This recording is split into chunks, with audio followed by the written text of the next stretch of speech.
Hello everybody, we hope you've had a good week.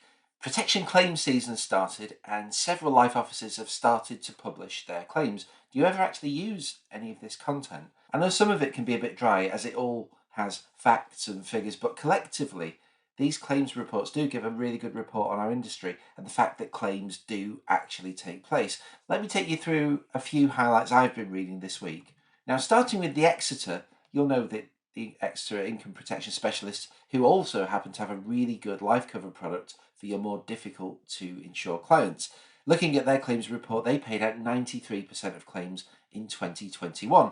The average age of their claimants was 37 years of age. And you might remember me talking about the longest income protection claim last week. Well, with the Exeter, they've got one that's been going for over 25 years. If we look at the detail of the reasons why people claim, it's quite interesting.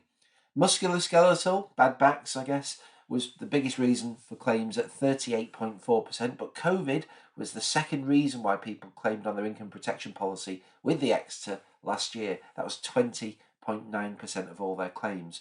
And if you look at the deferred periods for claims last year, 47% of them were for day one claims. In fact, 96.1% of all Exeter claims for income protection were actually for deferred periods of 4 weeks or less. So the lion's share of them were for very short-term deferred periods. And looking further through the report, I really like the fact that the Exeter have published how many consultations were booked through their health and wellbeing app, which of course every customer has access to. It was 455 in total last year, and these were spread between GP consultations, lifestyle and nutritional consultations, physiotherapy sessions, and mental health support, all free of charge. It's a really nice reminder from the Exeter about those added value services, and it'll be interesting to see what the other life offices report and whether they report that type of information. So I've added a link to the report in this week's protection update. And moving on to Legal in General, big life company who pay a lot of claims, this week they've published their numbers and they've produced a claims magazine which focuses on claims statistics by each product. So for example, if you want to look at those situations where they've paid terminal illness benefit, you can see exactly what type of terminal conditions the clients had when they made the claim. Looking at critical illness cover, you won't be surprised for me to tell you that 78.7, the lion's share of female claims, were for cancer.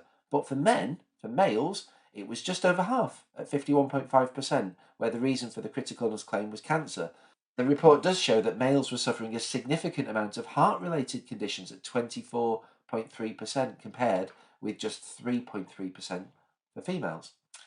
They've got a breakdown of children's claims, if you look at the report there, and then income protection claims where the average length of their claims was about 2 years.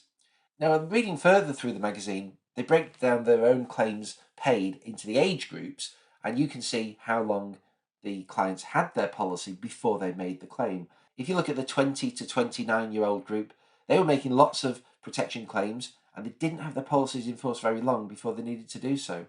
And as I say, L&G have broken the claim stats down by 8 different age groups in the report. So it is interesting that you'll be able to be more focused if you want to share this information with your clients. Now, one last thing I wanted to pull out of the L&G Claims magazine was they included a specific focus piece on the reasons why some claims haven't been paid. What L&G are showing there is that there are 5 key areas for you to focus on to get it right first time, to avoid that situation where the life office has to decline the claim. They say that alcohol, smoking, weight, pre-existing conditions, and then finally any current symptoms the client is experiencing at the time of application, even if they've not been diagnosed. Now, we're going to get into more of these over the next few weeks as there'll be lots more reports from the different life offices, but I think there is an opportunity in here to remind ourselves that protection policies do pay out, and at very high levels, each and every year. Legal in General, for example, paid £797 million last year. Now, I've added a link to the L&G Claims magazine to this week's protection update, along with some video claim stories which are quite powerful. Now, next week, Aviva will be releasing their claims report, but before they do so, you might remember that last year Aviva actually reported that they paid over £1 billion in claims. So on Monday next week, Jacqueline Kerwood, who is the claims philosophy manager at Aviva, will run a session talking about the detail of the report, and that should give you an extra insight as to exactly how to interpret the report, along with what they're seeing in terms of the extra support that customers receive when they've made a claim. They're running 2 of these sessions on Monday the 23rd next week. They're CPDable for 60 minutes, so I've added a link to that registration in this week's protection update. And finally, next month, we're going to be back on the road at 6 locations. You should have seen some of the communications from our marketing team this week. This time around, we're looking at protection and general insurance exclusive roadshows. The mortgage roadshows will actually take place in July. Now, they're called Reasons to Recommend What You Need to Know, and they're going to be informative and interactive sessions with, as I say, a very specific focus there on protection. Now, normally we would run a mixed agenda, but this time, as I say, we're going to have a real focus on protection. Now, on these roadshows, HSBC Life will be headlining each of them, and they are brand new to our protection panel, as you know, so you'll get to find out lots more detail about their proposition, and as the title suggests, reasons to recommend them.